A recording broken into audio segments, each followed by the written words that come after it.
Setelah itu, ada pesta orang Yahudi, dan Yesus pergi ke Yerusalem. Ada tangki yang memiliki 5 pintu masuk dan itu dekat gerbang domba. Dalam bahasa Ibrani tangki ini disebut Baptazara. 3 di dekat pintu masuk ada banyak yang sakit berbaring, buta, pincang dan lumpuh. Mereka menunggu pergerakan air. 4 Karena dari waktu ke waktu malaikat Tuhan turun dan mengaduk air. Pasien pertama yang masuk ke kolam setelah itu akan sembuh dari penyakit apapun. 5 masuk mereka memiliki seorang pria yang telah sakit selama 38 tahun. 6 Yesus melihat pria itu terbaring dan mengetahui bahwa dia telah sakit selama ini, bertanya, "Apakah Anda ingin disembuhkan?" 7 Dia menjawab, "Tuan, saya belum tidak ada yang memasukkan saya ke dalam tangki ketika air masuk. Setiap kali saya mencoba masuk, pasien lain datang sebelum saya." 8 Kemudian Yesus berkata, "Bangunlah, ambil tempat tidurmu dan berjalanlah." 9 Pada saat yang sama, pria itu dia sembuh. Dia naik ke tempat tidur dan mulai berjalan. Ini terjadi pada hari Sabtu tanggal 10. Jadi para pemimpin orang-orang Yahudi berkata kepadanya, "Hari ini adalah hari Sabtu, dan hukum kami tidak mengizinkan Anda membawa tempat tidur pada hari ini." 11 Dia menjawab, "Orang yang menyembuhkan saya berkata kepada saya, 'Ambil tempat tidurmu dan berjalanlah.'" 12 Mereka bertanya, "Siapakah orang yang menyuruhmu melakukan ini?" 13 Tetapi dia tidak tahu siapa itu, karena Yesus telah pergi karena orang banyak yang ada di sana. 14 Kemudian Yesus menemukan pria itu di halaman bait suci dan berkata kepadanya, "Dengarkan, Anda sekarang sudah sembuh. Jangan berbuat dosa lagi, jangan sampai sesuatu yang lebih buruk terjadi pada Anda." 15 Pria itu pergi memberitahu para pemimpin Yahudi bahwa Yesus telah menyembuhkan dia. 16 Kemudian mereka mulai menganiaya Yesus karena dia telah melakukan penyembuhan ini pada hari Sabat. 17 Lalu Yesus berkata kepada mereka, "Ayahku bekerja sampai sekarang, dan aku juga bekerja." 18 Dan karena dia mengatakan itu, para pemimpin Yahudi bahkan lebih bersemangat untuk membunuhnya. Sebab, selain tidak menaati hukum hari Sabat, dia mengklaim bahwa Tuhan adalah Bapanya sendiri, sehingga membuat dirinya setara dengan Tuhan. 19 Kemudian Yesus berkata kepada mereka, "Aku katakan kepadamu ini benar, anak tidak dapat melakukan apapun sendiri, karena dia hanya melakukan apa yang dia lihat dilakukan Bapa.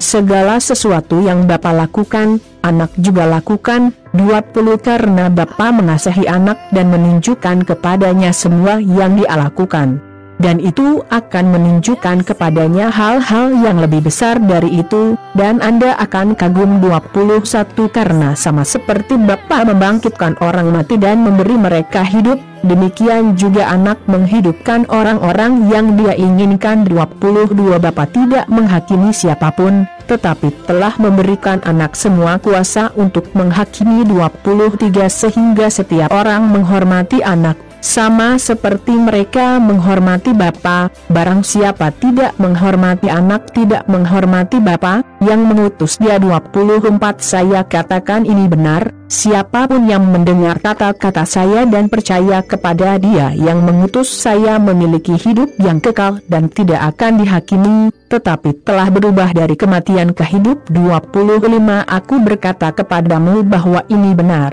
Saatnya telah tiba, dan telah tiba, ketika orang mati akan mendengar suara Putra Allah, dan mereka yang mendengar akan hidup. 26 Sama seperti Bapa adalah sumber kehidupan, demikian juga anak menjadikan sumber kehidupan. 27 Dan dia memberi putra wewenang untuk menghakimi, karena dia adalah putra manusia. 28 Jangan heran karena ini, karena saatnya akan tiba ketika semua orang mati akan mendengar suara anak manusia. 29 Dan akan keluar dari kuburan mereka.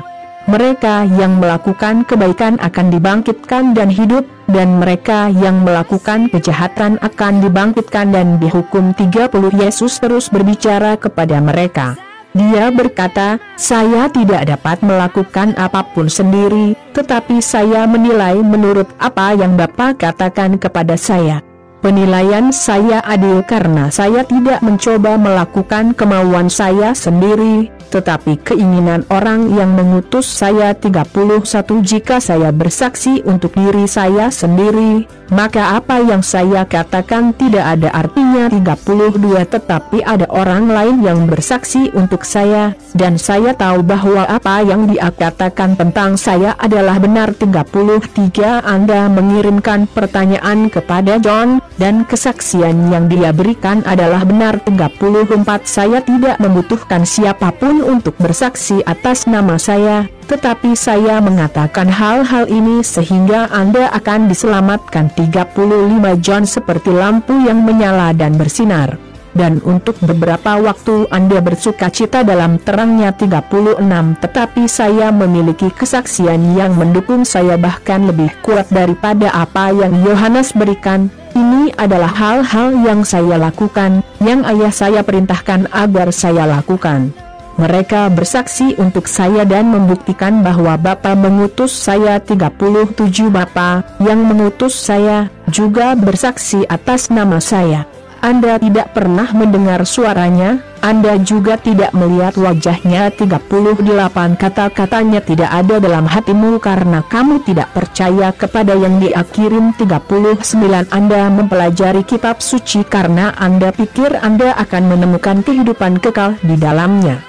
Dan mereka adalah orang-orang yang bersaksi atas nama saya. 40 Tetapi Anda tidak ingin datang kepada saya untuk memiliki kehidupan. 41 Saya tidak mencoba dipuji oleh orang. 42 Adapun Anda, saya tahu Anda dan saya tahu bahwa Anda tidak mencintai Tuhan dengan tulus. 43 Aku datang dengan wewenang ayahku, dan kamu tidak menerima aku.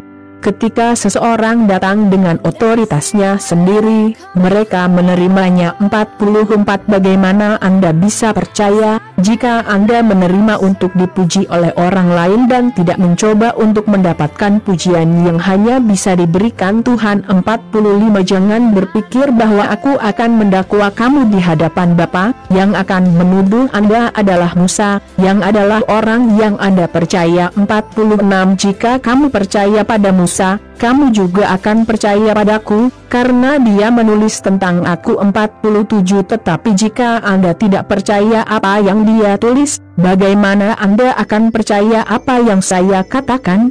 Yohanes 5:1-47